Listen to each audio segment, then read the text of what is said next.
Hello friends, आप सभी का स्वागत है आपके अपने ही YouTube channel LGR study inter में। दोस्तों, आज के इस वीडियो में हम केमिस्ट्री के मोस्ट इंपोर्टेंट ऑब्जेक्टिव क्वेश्चन को देखने वाले हैं, जो कि आपके इंटर 12th बोर्ड एग्जाम के लिए काफ़ी महत्वपूर्ण है। तो आज के इस वीडियो में बताए गए सभी क्वेश्चन को एक बार जरूर देख लीजिएगा, क्योंकि आपको बता दें कि यहाँ से बहुत सारा क्वेश्चन डायरेक्ट जो है आपको आपके बोर्ड एग्जाम में देखने को मिलेगा और सेम टू सेम इस पैटर्न पर ही आपके एग्जाम में क्वेश्चन रहने वाला है।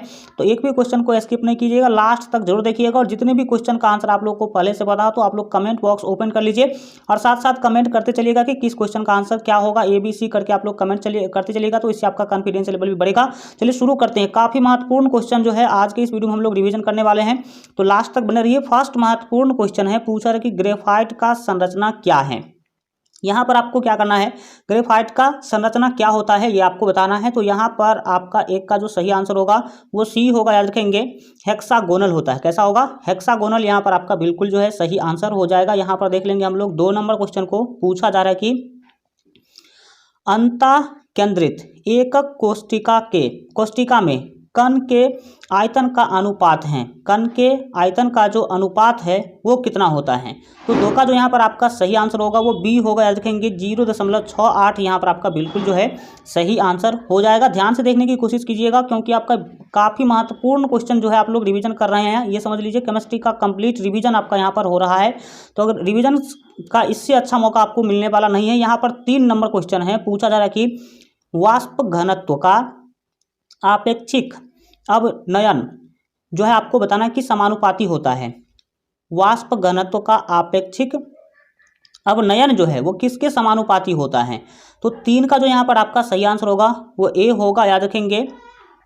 घुल के माल प्रभाज के समानुपाती होता है, ये आप याद रखेंगे। नेक्स्ट देखते हैं हम लोग यहाँ पर आपके 4 नंबर क्वेश्चन को। 4 नंबर क्वेश्चन के द्वारा आपसे पूछा जाए कि 1 किलोग्राम जल में कितना द्रव्यमान इथेनॉल डाला जाए कि इथेनॉल का मोल प्रभाज आपको 0.25 हो जाएगा। तो यहाँ पर 4 का जो आपका सही जो है आंसर हो जाएगा वो सी होगा। डैट मीन्स याद रखेंगे 638.89 ग्राम यहाँ पर आपका बिल्कुल जो है सही आंसर हो जाएगा।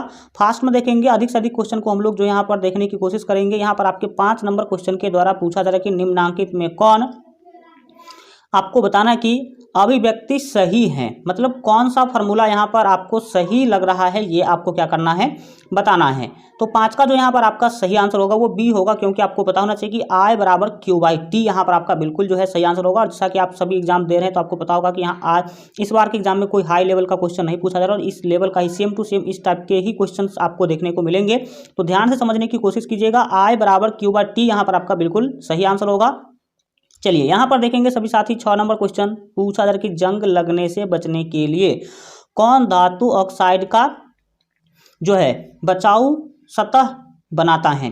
तो यहाँ पर आपका 6 का जो सही आंसर होगा वो डी होगा। Al यहाँ पर आपका बिल्कुल जो है सही आंसर हो जाएगा। आगे बढ़ते हैं। Al डेट मीन्स एल्युमिनियम जो है वो जंग उसमें नहीं पकड़ता है, तो उसी का ही लेप जनरली किया जाता है, ये आपको पता होना चाहिए। 7 नंबर क्वेश्चन है कि प्रथम कोटि प्रतिक्रिया A to B के लिए अर्ध जीवन काल बराबर होता है। तो अर्ध जीवन काल किसके बराबर होगा। तो 7 का जो यहाँ पर आपका सही आंसर होगा वो सी होगा। देखेंगे T × 1/2 इज इक्वल टू, आप देख सकते हैं कि 0.693/K यहाँ पर आपका बिल्कुल जो है सही आंसर हो जाएगा। आगे बढ़ेंगे और देखेंगे यहाँ पर जो है आपके 8 नंबर क्वेश्चन को। 8 नंबर क्वेश्चन काफ़ी महत्वपूर्ण है। क्वेश्चन के द्वारा पूछा जा रहा है कि उत्प्रेरक पदार्थ हो जो, दैट मीन सिंपली आपको यहाँ पर बताना है कि निम्नलिखित में से कौन सा, अगर जो भी उत्प्रेरक पदार्थ होता है उसमें कौन सा गुण पाया जाता है ये आपको बताना है। तो 8 का यहाँ पर आपका बी ऑप्शन सही होगा, याद रखेंगे। एक्टिवेशन ऊर्जा को कम करता है, उत्प्रेरक पदार्थ जो है वो क्या करता है, एक्टिवेशन ऊर्जा को कम करने का काम करता है, ये आप याद रखेंगे। आगे बढ़ते हैं और सभी साथी देखेंगे यहाँ पर अपने 9 नंबर क्वेश्चन को। 9 नंबर क्वेश्चन के द्वारा आपसे पूछा जा रहा है कि कोलाइड कण का व्यय इसके बीच है। कोलाइड कण का जो व्यय है वो किसके बीच होता है, कितना से कितना के बीच उसका व्यय होता है, ये आपको बताना है। तो 9 का जो यहाँ पर आपका सही आंसर होगा वो ए होगा, याद रखेंगे। 1 से 100 नैनोमीटर के बीच, एनएम का मतलब है नैनोमीटर, ठीक है। चलिए आगे बढ़ते हैं और देखेंगे यहाँ पर जो है आपके 10 नंबर क्वेश्चन, काफ़ी महत्वपूर्ण क्वेश्चन जो है हम लोग जो है रिवीजन कर रहे हैं। तो इससे बेस्ट आप रिवीजन नहीं कर सकते क्योंकि मोस्ट इंपोर्टेंट क्वेश्चन आप लोग देख रहे हैं। तो लास्ट तक बने रहिएगा, बहुत सारा क्वेश्चन यहाँ से डायरेक्ट आपको देखने को मिलेगा बोर्ड एग्जाम के अंदर। यहाँ पर देखते हैं 10 नंबर क्वेश्चन। भौतिक अधिशोषण निम्नलिखित में से किससे संबंधित हैं, ये आपको क्या करना है, बताना है। तो 10 का यहाँ पर आपका ए ऑप्शन सही होगा, याद रखेंगे। एडजोर्बेंट तथा एक्जोर्बेंट के बीच कमजोर आकर्षण बल रहता है, ये आपका यहाँ पर आपका बिल्कुल जो है सही आंसर हो जाएगा। आगे बढ़ जाएंगे और देखेंगे यहाँ पर अपने 11 नंबर क्वेश्चन को। 11 नंबर क्वेश्चन के द्वारा यहाँ पर जो है आपसे पूछा जा रहा है कि एल्यूमिना के विद्युत विच्छेदन में आपको बताना है कि क्रायोलाइट मिलाया जाता है, वो कौन सा, किसके लिए, ठीक है, क्या करने के लिए उसमें क्रायोलाइट मिलाया जाता है। तो यहाँ पर 11 का आपका ए ऑप्शन सही होगा, याद रखेंगे। एल्यूमिना के द्रव्यनांक को कम करने के लिए, उसके द्रव्यनांक को कम करने के लिए क्रायोलाइट मिलाया जाता है, ये आप याद रखेंगे। चलिए आगे बढ़ते हैं और देखेंगे यहाँ पर जो है आपके 12 नंबर क्वेश्चन। 12 नंबर क्वेश्चन को देखिए, पूछा जा रहा है कि निम्नांकित में कौन भारतीय सॉल्ट पीटर के नाम से जाना जाता है। भारतीय सॉल्ट पीटर के नाम से किसे जाना जाता है, तो 12 का सी ऑप्शन आप याद रखेंगे। KNO3 को भारतीय सॉल्ट पीटर के नाम से भी जाना जाता है, ये आप याद रखेंगे। 13 नंबर क्वेश्चन है कि जल के करापन का कारण है। जल के करापन का, जल में जो हार्डनेस होता है वो उसका कारण क्या होता है, तो 13 का यहाँ पर आपका ए ऑप्शन जो है सही होगा, याद रखेंगे। Ca2+ और Mg2+ ये कारण है जिसके कारण जल करापन महसूस होता है, ये आप याद रखेंगे। आगे बढ़ते हैं, देखेंगे यहाँ पर आपके 14 नंबर क्वेश्चन को।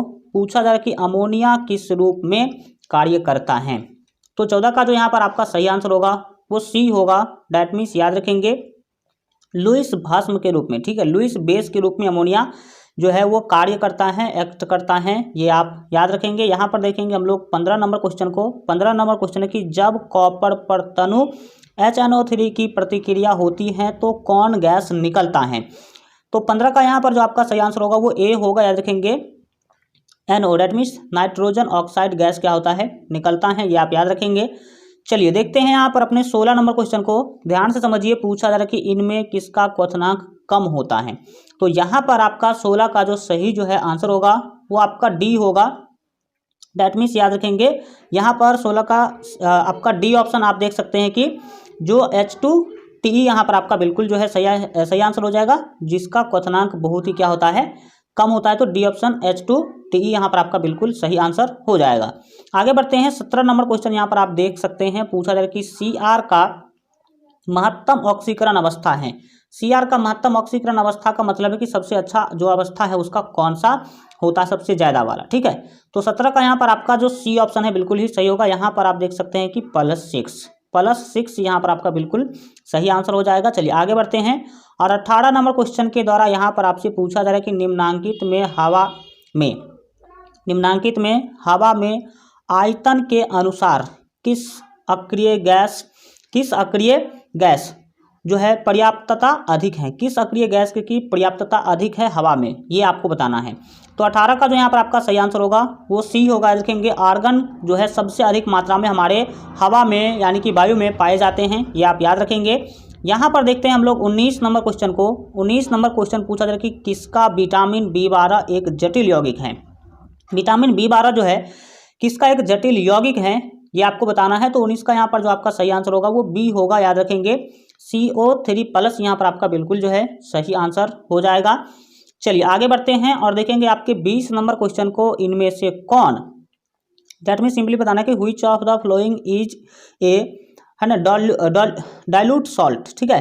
तो डाइल्यूट साल्ट जो है वो कौन सा है, तो 20 का जो यहाँ पर आपका सही आंसर होगा वो सी होगा। डैट मीन्स याद रखेंगे K2SO4 × Al2 × SO4 का होल 3 × 24H2O यहाँ पर आपका बिल्कुल जो है सही आंसर हो जाएगा। चलिए आगे बढ़ते हैं और देखेंगे यहाँ पर आपके 21 नंबर क्वेश्चन को। पूछा जा रहा है कि ब्यूट 1in3 आयन में जो है आपको बताना है कि सिग्मा तथा पाई बंधों की संख्या क्या है। इसमें सिग्मा और पाई बॉन्ड का संख्या आपको क्या करना है, बताना है।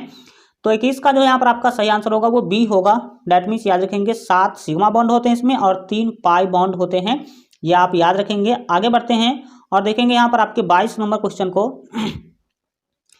वैसा यौगिक जिसमें कार्बन कार्बन के बीच की दूरी महत्तम हो, मतलब सबसे अधिक हो, उसको क्या कहते हैं। तो 22 का जो यहाँ पर आपका सही आंसर हो जाएगा वो ए होगा, उसे इथेन कहते हैं। यानी कि इथेन एक ऐसा यौगिक है जिसमें कार्बन कार्बन बॉन्ड के बीच की दूरी जो है वो महत्तम मतलब सबसे अधिक होती है। ये ऐसे भी आप याद रख सकते हैं। 23 नंबर क्वेश्चन है, इनमें कौन अस्थाई आपको बताना है कि कार्बोकेटाइन है, अस्थाई कार्बोकेटाइन कौन सा है।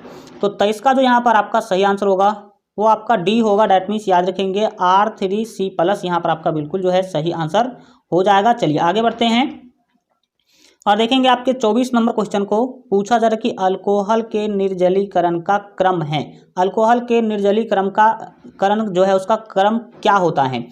तो यहाँ पर आपके 24 का जो सही आंसर होगा वो यहाँ पर आपका डी होगा। डैट मीन्स याद रखेंगे 0 डिग्री जो है वो क्या होगा, छोटा होगा 2 डिग्री से, और 2 डिग्री जो है छोटा होगा किससे, 3 डिग्री से। यहाँ पर 25 नंबर क्वेश्चन आप लोग देख सकते हैं। 25 नंबर क्वेश्चन के द्वारा पूछा कि इनमें से किसमें एस्टर बंध है, एस्टर बंधन किस में होता है। तो 25 का जो यहाँ पर आपका सही आंसर होगा वो सी होगा। याद रखेंगे टेरिलियन में, किसमें, टेरिलियन, सी गो ऑप्शन यहाँ पर आपका बिल्कुल जो है सही आंसर हो जाएगा। आज के लिए इतना ही रखेंगे। आज का वीडियो कैसा लगा कमेंट के माध्यम से जरूर बताइए, और अगर आप अभी तक इस वीडियो को लाइक नहीं किए हैं तो वीडियो को लाइक कर दीजिएगा, साथ ही अपने दोस्तों में शेयर कर दीजिएगा। चलिए मिलते हैं अगले वीडियो में, तब तक अपना ख्याल रखिए और स्टडी देखते हैं।